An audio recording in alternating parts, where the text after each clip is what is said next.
Dreadlocks, man. They're not just a hairstyle, they're a statement, a culture, a history. When you see someone with dreadlocks, you're looking at a tapestry of stories woven into each lock. They've been around forever, dude. Seriously, we're talking ancient civilizations here. These locks have seen the rise and fall of empires, like Egyptians were rocking those things back in the day. Hieroglyphics and ancient texts show pharaohs and common folk alike sporting these iconic styles. Seriously. And Vikings, these fierce warriors, known for their seafaring prowess and epic battles, also embraced the dreadlock culture. Don't even get me started on Vikings. Their locks were a symbol of strength and resilience, a testament to their rugged lifestyle. But those were just wigs, right? Nope, these were the real deal, meticulously maintained and cherished. People have been braiding, twisting, and dreading their hair for ages. It's a whole thing, it's a ritual, a practice passed down through generations, each twist and braid telling a story of its own. Some folks say it's spiritual, man. For many, it's a connection to their roots, a way to honor their ancestors and their heritage. A connection to something bigger. It's about feeling grounded, connected to the earth and the universe. Others, it's just a style, a way to express individuality and stand out in a crowd, like, whatever, you do you. It's all about personal expression and finding what makes you feel most like yourself.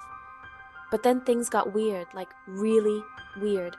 And those weird vibes, they started to change the way people saw dreadlocks. They came from outer space, or at least that's what some folks started to believe. The mystery and allure of dreadlocks took on a whole new dimension, blending ancient traditions with modern myths. Turns out aliens are real, man. And they're not little green dudes or dudes with big foreheads. They're disguised as those Egyptian dudes and Norse gods from that old movie Stargate. Why are they here? To conquer Earth? Steal our resources? Nah, way too complicated. They're here for the dreadlock drama, dude. Seriously, they feed off that stuff. The arguments, the outrage, the think pieces. It's like a cosmic energy drink for those guys. So here's the deal. Aliens see humans arguing about dreadlocks and they're like, jackpot. They start whispering in people's ears, man. Those guys with the dreadlocks, they're not your people. You, with the straight hair, you're not allowed to have curly hair. It's ridiculous, right? But people buy it. Suddenly everyone's looking at each other's hair like it's some kind of battle flag. Things get out of hand, man, like way out of hand. People are getting fired from their jobs for their hair. Kids are getting detention. It's like everyone forgot how to chill. You got people saying it's about respecting other cultures, man. And you got other people saying it's just hair. Get over it. And the aliens, they're just sitting back, laughing their alien butts off. Section 5. Space facepalm. Even aliens think we're idiots. The aliens, they've been watching us for a while. From their advanced spaceships and high-tech observatories, they've been tuning into our broadcasts, our social media, and even our daily lives. They see everything from our greatest achievements to our most embarrassing moments. And they're starting to think, these humans, they're dumber than we thought. They see us making the same mistakes over and over again, never learning from our past. They watch us fight over trivial matters while ignoring the bigger issues that threaten our very existence. I mean, we're so busy arguing about hair, we don't see the real problems.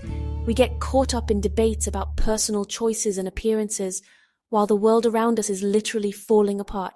It's like we're living in a bubble, oblivious to the chaos outside. Climate change, poverty. These are the issues that should be at the forefront of our minds. The ice caps are melting, sea levels are rising, and entire ecosystems are being destroyed. Meanwhile, millions of people are struggling to make ends meet, living in conditions that are unimaginable to most of us. That weird smell coming from my neighbor's apartment, important stuff. We joke about it, but even the small things can be a sign of bigger problems. Maybe it's a health hazard, or maybe it's just a symptom of neglect. Either way, it's something that needs attention. But no, we're all hung up on dreadlocks. We focus on the superficial, the things that don't really matter in the grand scheme of things. We judge people based on their appearance, their choices, their lifestyles, instead of looking at the person underneath. It's like, come on, people. We need to wake up and see the bigger picture. We need to stop sweating the small stuff and start focusing on what really matters. our planet, our future, our survival. Get your priorities straight, or curly, or whatever you're into. Because at the end of the day, it's not about how we look or what we wear. It's about who we are and what we do. It's about making a difference, not just for ourselves, but for everyone around us. So let's start acting like it. Section 6, the price of hairpiece. So, what's the solution? How do we stop this madness? Well, first we gotta stop listening to those alien jerks. They're just trying to stir up trouble, man. They want us divided, fighting amongst ourselves. And for what? So they can steal our shampoo? It's time to put aside our differences and remember what's important. We're all humans, just trying to make it in this crazy world, with or without dreadlocks. Section 7. One world, one head of hair, or not. Look, it's simple, man. You want to rock dreadlocks? Go for it. You want to shave your head bald? Be my guest. It's your hair. Do what you want. Just don't judge other people for their choices. Life's too short to worry about what's on top of someone else's head, unless it's like a spider or something. Then you should probably tell them. Section 8. Hair today, gone tomorrow. The aliens, those hair-obsessed weirdos, they eventually got bored and moved on to another planet. They had come to Earth with one mission, to collect the most unique and stylish hairdos they could find. For a while, they were fascinated by our creativity, our colors, and our cuts. They even tried to replicate some of our styles, which led to some rather amusing alien hairdos. But like all fads, their interest waned. They packed up their spaceships, adorned with bumper stickers that read, "Hair today, gone tomorrow," and set off in search of new adventures. Last we heard, they were trying to start a war over hats on a planet full of telepathic slugs. Good luck with that. The planet, known for its bizarre and colorful landscapes, was home to creatures that communicated through thoughts and emotions. The aliens, with their newfound obsession with headgear, found themselves in a heated debate with the slugs. The slugs, who had never needed hats, were baffled by the concept. The aliens, however, were determined to introduce their new fashion trend, leading to a series of comical misunderstandings and telepathic arguments. As for us humans, well, we learned a valuable lesson that day. Never underestimate the power of a good hairstyle. Hair became more than just a personal statement. It became a symbol of unity and resilience. Salons and barbershops saw a surge in creativity, with people experimenting with bold new looks and sharing their styles with the world. Friends gathered to style each other's hair, turning it into a communal activity that brought people closer together. It was a reminder that even in the face of the bizarre and the unknown, we could find strength in our shared experiences. But more importantly, we learned that we're stronger when we stand together. The alien invasion, strange as it was, had a silver lining. It brought communities together, fostering a sense of solidarity and cooperation.